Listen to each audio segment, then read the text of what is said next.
Joining us now, Pennsylvania Senator Dave McCormick, and we're going to get to the AI because there were huge announcements in Pennsylvania on that respect this week. But I want to get back to something else the White House really wants to focus on, which is the success of this cuts package, this rescissions package. Cuts foreign aid. It also cuts public broadcasting. We'll talk about that in a second. But here's how Senate Minority Leader Chuck Schumer says this is going to play out in reality. When Republicans cut foreign aid, they expose Americans to global health risks. They make it easier for terrorists to recruit people in susceptible parts of the world. They harm our farmers and researchers and our businesses. And when the Republicans cut American aid, they essentially tell China and Russia, the floor is yours. So what about that argument that if we create a void, China is already aggressively going into, Africa, Central America, South America? They want to take up the space where we pull back. Yeah. Well, first of all, what we saw through the DOGE process and the close look at foreign aid was the American people are spending taxpayer dollars on all sorts of things that they're not in favor of. 90% of the people in Pennsylvania would never support some of the programs that were identified. The cuts in foreign aid that came in rescissions was about 10% of the annual foreign aid budget. There was great care taken to make sure the programs that combat China's Belt and Road were kept intact. PEPFAR was kept, intact. So what happened here was essentially a haircut to try to eliminate some of this crazy stuff, whether it's LGBTQ operas in Central America, whatever it is. The American people don't think foreign aid's for that, and it isn't for that. So I think Chuck Schumer is just off base on this. So let's talk here domestically, public broadcasting, because you've got the CEO of the Corporation for Public Broadcasting saying that radio stations, TV stations that serve local markets are going to go out of business. She says parents will have fewer high-quality learning resources available. Millions of Americans will have less trustworthy information.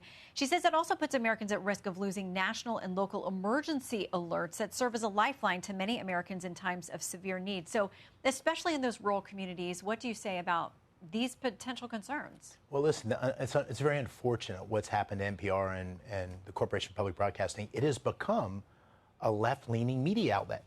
There's no doubt about it. Yuri Berliner, who you probably know was a 25-year senior editor there, just wrote a great piece saying, listen, public radio has lost its way.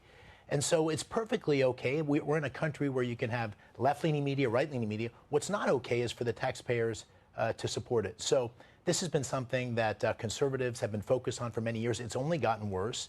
And FEMA has a responsibility for emergency broadcasting. Only about 10% of the budget for NPR and public broadcasting comes from the federal government.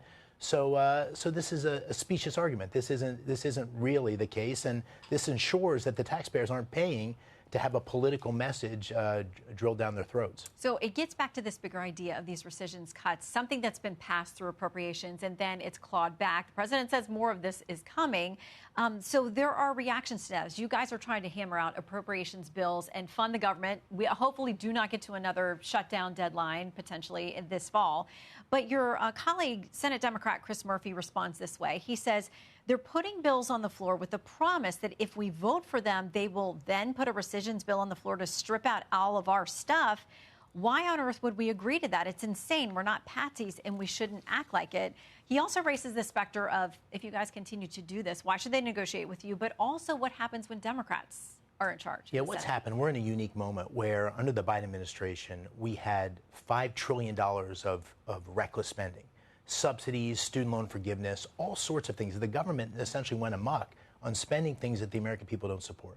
So we're using rescissions in a very targeted way to try to bend the curve, and this is small ball, try to bend the curve on this enormous deficit and debt we have, and we're targeting it at things that the American people just don't support. So that's what's happening. I think we'll see more of these packages. I think it's a way to give people confidence. We're actually willing to claw back spending that's not in line with what the American people want, and we'll also see that through the appropriations process. Do you worry about Democrats, though, when they're in charge again in the Senate, which one day they will be? Well, I think we saw what happened when they were in charge.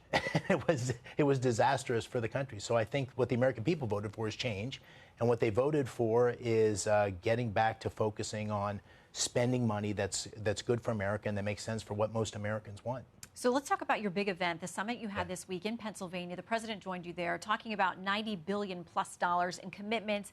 a lot of it related to AI, a lot of it related to the energy production that has to happen for AI.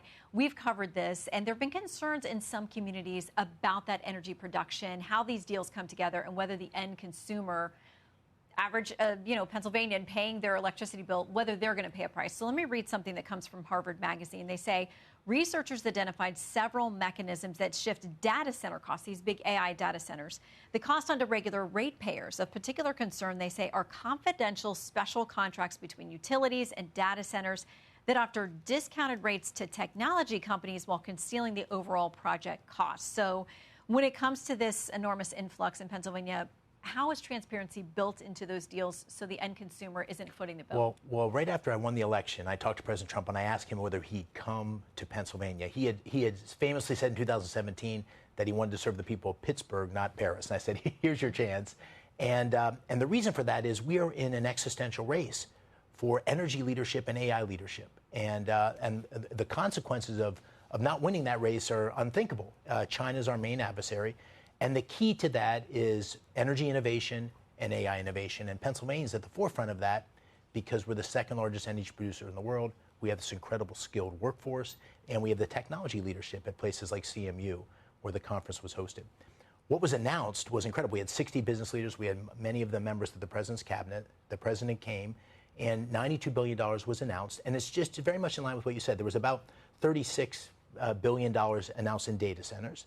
There was another $50 billion in energy infrastructure, distribution, transmission, operations. We need to build, and energy production. We need to build capability in our country, and Pennsylvania will be at the forefront of that for meeting this demand. Our energy needs are likely to triple in the next 15 years. We've got to have permitting reform to allow that natural gas and nuclear power and all the different forms of energy to be used, and we've got to have the distribution capability to make sure that energy is available. And of course, that affects consumers. So this is the question of supply and demand. We have a growing demand. We have to have the supply that meets it. And that's why President Trump's energy dominance strategy is so important to America's future and Pennsylvania's future. So it's advancing so quickly. There have been questions about how do you regulate this in a way that allows it to grow, that keeps us ahead of the race with China, but keeps some guardrails on it. I talked to Sam Altman, the OpenAI CEO, and he said to me, he's testified on the Hill, like at some point there's got to be some regulation. So whose job is it? I mean, consumers feel like they don't trust the companies to do it, but they're not sure the government understands the technology well enough to regulate it efficiently and fairly. Well, certainly we have to strike that balance.